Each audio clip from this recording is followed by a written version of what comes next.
BPSC मामले को लेकर के गर्दनीबाग धरना स्थल पर छात्र और छात्राओं का जुटान होना शुरू हो गया है। इन्होंने पहले ही कहा था कि वो आज हल्ला बोल करेंगे।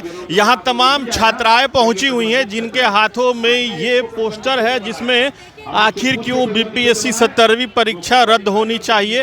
उसके बाद से 1, 2, 3, 4 नहीं बल्कि 10 क्लॉज दिए गए हैं और इसमें यह भी है कि बीपीएससी 70वीं परीक्षा रद्द हो, निष्पक्ष जांच और पुनर्परीक्षा हो। तमाम यहाँ छात्राएं बैठी हुई हैं। हम उनसे बात करेंगे कि आखिर ये क्या मांग कर रही है। क्या मांग है आप लोगों की? आप लोग क्यों बैठे हैं यहाँ पे?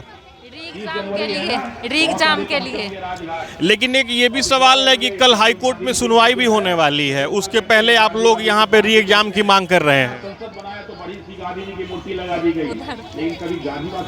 देखिए यहाँ पे ऐसी भी छात्राएं हैं जो कुछ खुल के कहने से बच रही हैं, लेकिन कुछ ऐसी छात्राएं हैं जो यहाँ बैठी, इनके हाथ में तिरंगा भी है।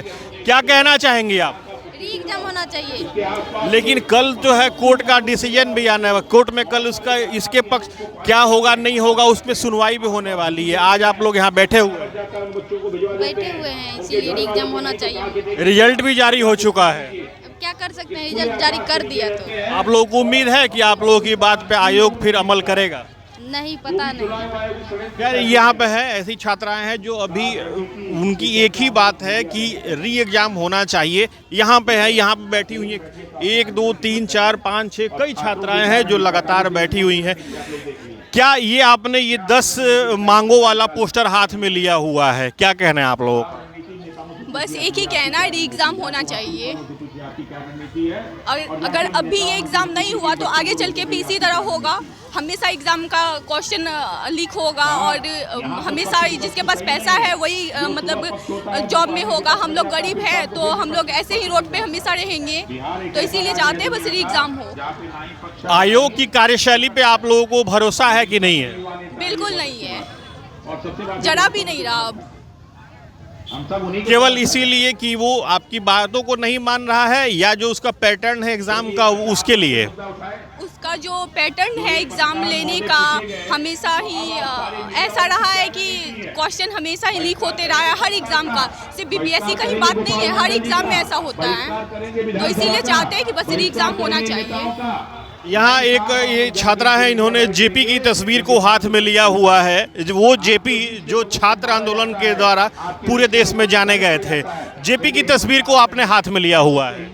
उन्हीं की राह पर मैं चलना चाह रही हूँ सर, क्योंकि इन्होंने 1974 में आवाज़ उठाई थी छात्रों के लिए, जब हमारे राज्य में अनियमितताएं, भ्रष्टाचार और राजनीतिक लोग सत्ता में बैठ के शासन स्थापित करते हैं और जनता की बात नहीं सुनते हैं। जब उनके कार्यालय में मांगे भाई बहन मांगने जाते हैं अपनी मांग को लेकर तो उनको लाठियों से मारा जाता है और FIR दर्ज किया जाता है और डिटेन करके थाना में रख दिया जाता है। कैसी है यहाँ की सत्ता की सरकार?